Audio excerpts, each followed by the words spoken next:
आज मैं आपको पैसों के 5 ऐसे नियम बताने जा रहा हूं जिनको जानने के बाद आपका नज़रिया पैसों के प्रति हमेशा के लिए बदल जाएगा। ये बात है सन 1997 की, जब रॉबर्ट कियोसाकी ने बुक लिखी रिच डैड पुअर डैड, जिसने लोगों का नज़रिया पैसों के प्रति हमेशा के लिए बदल कर रख दिया। इस बुक में रॉबर्ट ने पैसों को लेकर ऐसे खुलासे किए हैं जिन्हें जानने के बाद आपका माइंडसेट पैसों को लेकर हमेशा के लिए बदल जाएगा। रॉबर्ट कहते हैं, एक बार बचपन में उनका एक दोस्त अपने महंगे घर में छुट्टियां मनाने के लिए गया और रॉबर्ट और उनके दोस्त माइक को वहां नहीं बुलाया क्योंकि वो गरीब थे। रॉबर्ट को इस बात का बहुत बुरा लगा और उन्होंने अपने पिता से आकर कहा कि मैं अमीर बनना चाहता हूं क्योंकि मेरे एक दोस्त ने माइक और मुझे अपने महंगे घर में नहीं बुलाया, इसलिए क्योंकि हम गरीब हैं। रॉबर्ट के पिता ने कहा कि अगर तुम्हें अमीर बनना है तो तुम्हें सीखना पड़ेगा कि अमीर कैसे बनते हैं। रॉबर्ट ने अपने पिता को कहा कि वो उन्हें सिखाएं कि अमीर कैसे बना जाता है, लेकिन उनके पिता ने उनसे कहा कि वो इतना नहीं जानते कि अमीर कैसे बना जाता है। ये सब जानने के लिए तुम्हें माइक के पिता से पूछना पड़ेगा कि अमीर कैसे बना जाता है। रॉबर्ट कहते हैं कि उनके जो रियल फादर थे वो बहुत पढ़े लिखे थे, परंतु पैसों को लेकर उन्होंने अपनी लाइफ में बहुत स्ट्रगल किया है। वो बहुत पढ़े लिखे होने के बावजूद भी फाइनेंशियली स्ट्रगल ही करते रहे, इसलिए रॉबर्ट उन्हें पोर डैड कहते हैं। और वहीं दूसरी ओर माइक के पिता, जो कि कम पढ़े लिखे होने के बावजूद भी फाइनेंशियली बहुत सक्सेसफुल थे और एक बहुत बड़े बिजनेसमैन थे, इसलिए रॉबर्ट उन्हें रिच डैड कहते थे। जब रॉबर्ट माइक के पिता रिच डैड के पास गए और अपने अमीर बनने की बात कही, तब से रॉबर्ट की जिंदगी बदल गई। रॉबर्ट ने पैसों को लेकर ऐसी बातें सीखी जिनको जानने के बाद रॉबर्ट आगे चलकर बहुत अमीर बने। वो सारी बातें जो भी रॉबर्ट ने रिच डैड से सीखी, उन सबको इस बुक में डाल दिया जिसका नाम है रिच डैड पुअर डैड। तो पैसों का जो पहला नियम है वो है rich don't work for money. अमीर लोग पैसों के लिए कभी भी काम नहीं करते, बल्कि पैसा उनके लिए काम करता है। और दूसरी तरफ गरीब लोग सारी जिंदगी पैसों के लिए काम करते हैं। रिच डैड ने रॉबर्ट को सिखाया कि लोग 2 इमोशंस पर चलते हैं, ग्रीड एंड फियर। बहुत सारे लोगों को ये डर होता है कि अगर उन्होंने काम नहीं किया तो पैसों की कमी की वजह से उनकी जिंदगी नर्क बन जाएगी। डर की वजह से उन्हें वो सब काम भी करने पड़ते हैं जिन्हें वो करना पसंद नहीं करते। दूसरी तरफ लोग काम इसलिए करते हैं कि अगर उन्होंने ये काम किया तो वो सारी चीज़ें खरीद सकते हैं जो भी वो खरीदना चाहते हैं, जैसे महंगा घर, महंगी गाड़ी, अपने दोस्तों को दिखाना कि वो कितने अमीर और सक्सेसफुल हैं। दोनों तरह के लोग इमोशनली ही सोचते हैं, लॉजिकली कभी नहीं सोचते।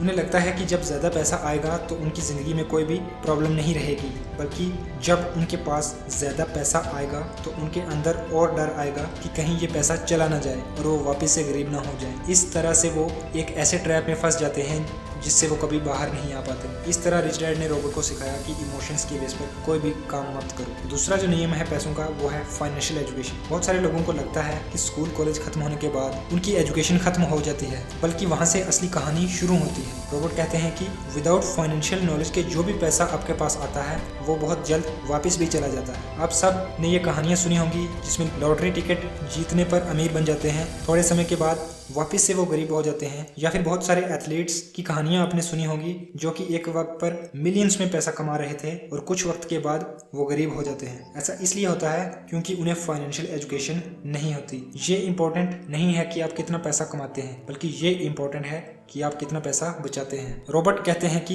अगर आपको एक बहुत बड़ी बिल्डिंग बनानी है तो आपको नींव मजबूत रखनी होगी। इसी तरह आपको अगर रिच एम्पायर खड़ा करना है तो आपको फाइनेंशियल एजुकेशन को मास्टर करना ही पड़ेगा, जो रॉबर्ट को उनके रिच डैड ने सिखाई है। रिच डैड ने रॉबर्ट को एसेट और लाइबिलिटी का डिफरेंस बताया। एसेट्स वो चीज है जो आपकी जेब में पैसा डालती हैं और लाइबिलिटी वो चीज है जो आपकी जेब से पैसा निकालती है। जैसे आपने एक बिल्डिंग खरीदी और उसे रेंट पे दे दिया तो ये एक एसेट है, ये आपको पैसा कमा कर दे रहा है। और अगर आपने एक महंगी गाड़ी खरीद ली लोन पर तो ये आपके लिए एक लाइबिलिटी है जो आपकी जेब से पैसा लेकर जा रही है। इसलिए अमीर लोग हमेशा एसेट बनाने पर फोकस करते हैं, वहीं गरीब लोग लाइबिलिटीज खरीदते हैं और उन्हें अपना एसेट समझते रहते हैं। इसी वजह से अमीर और ज्यादा अमीर बन जाते हैं और गरीब और ज्यादा गरीब हो जाते हैं। इसलिए फाइनेंशियल एजुकेशन का बहुत बड़ा रोल है अमीर बने रहने के लिए। तीसरा जो नियम है पैसों का वो है माइंड योर बिजनेस, यानी कि अपने काम में ध्यान दीजिए। रॉबर्ट कहते हैं कि बहुत सारे लोगों को अपने प्रोफेशन और बिजनेस में डिफरेंस नहीं पता होता। रॉबर्ट कहते हैं कि उन्होंने एक व्यक्ति से पूछा कि तुम्हारा बिजनेस क्या है। उस व्यक्ति ने जवाब दिया कि वो एक बैंकर है। फिर रॉबर्ट ने कहा कि क्या तुम्हारा बैंक अपना है, क्या तुम उस बैंक के मालिक हो? तो उस व्यक्ति ने जवाब दिया कि नहीं, मैं तो बैंक में काम करता हूँ। इसी तरह वो व्यक्ति कंफ्यूज था अपने बिजनेस और प्रोफेशन के बीच। बैंकर उस व्यक्ति का प्रोफेशन था और उसका बिजनेस कुछ भी नहीं था। रॉबर्ट कहते हैं कि आपको आपको अपने बिजनेस पर भी ध्यान देना चाहिए, आपको अपने एसेट्स को बनाना चाहिए। यहाँ रॉबर्ट आपको जॉब छोड़ने के लिए नहीं कह रहे हैं, बल्कि ये कह रहे हैं कि आपको अपनी जॉब से कुछ पैसे बचाकर एसेट्स खरीदने चाहिए और अपनी लायबिलिटीज को कम से कम रखना चाहिए। अगला जो नियम है पैसों को लेकर वो है वर्क टू लर्न, सीखने के लिए काम करिए। रॉबर्ट कहते हैं कि काम हमेशा सीखने के इरादे से करें। बहुत सारे लोग ऐसे होते हैं जिनके अंदर टैलेंट तो भरा पड़ा होता है, परंतु वो उस टैलेंट से कभी पैसे नहीं कमा सकते। रॉबर्ट का कहना है कि वो एक इंटरव्यू दे रहे थे और एक महिला रिपोर्टर ने उनसे कहा कि वो बेस्ट सेलिंग ऑथर बनना चाहती है रॉबर्ट की तरह। रॉबर्ट ने उनके सारे आर्टिकल्स देखे और उस महिला के राइटिंग स्किल्स वाकई में कमाल के थे। रॉबर्ट ने ये सब देखने के बाद उस महिला से कहा कि उसे एक सेल्स ट्रेनिंग का कोर्स करना चाहिए। ये जानकर वो महिला को बहुत बुरा लगा और उसने कहा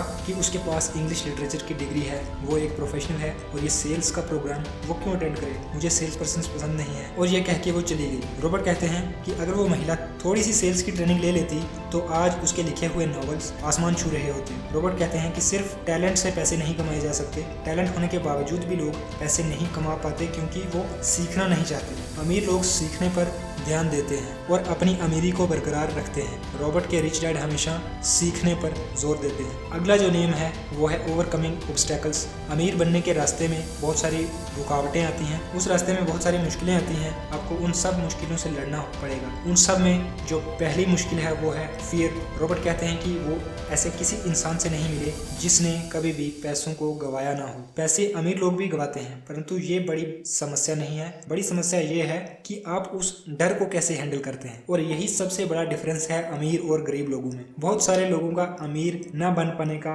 कारण होता है कि वो पैसे गंवाने का डर इतना बड़ा होता है उनके अमीर बनने की खुशी से। अगली जो रुकावट है वो है लेजीनेस, यानी कि आलस का होना। बहुत सारे बिजनेसमैन जो बहुत हार्ड वर्क करते हैं पैसा कमाने के लिए, बहुत सारे लोग बिजी रहते हैं और बिजी लोग आलसी होते हैं, तो आपको आलस से भी लड़ना पड़ेगा। अगली जो रुकावट है वो है एरोगेंस। रॉबर्ट कहते हैं कि जब भी मैं एरोगेंट हुआ हूँ मैंने पैसा गंवाया है। जो मैं जानता हूँ उससे मैं पैसे कमाता हूँ और जो मुझे नहीं पता मैं उसे सीखता हूँ। अगली जो रुकावट बताई है वो बताई है बैड हैबिट्स। रॉबर्ट कहते हैं कि आप क्या बनोगे ये आपकी आदतें डिसाइड करती हैं। रिच डैड ने रॉबर्ट को कहा कि तुम्हें आदत डालनी पड़ेगी खुद को पहले पे करने की। रिच डैड ने रॉबर्ट से पूछा कि तुम्हारे पिता सारे बिल्स कब पे करते हैं, तो रॉबर्ट ने जवाब दिया कि सबसे पहले।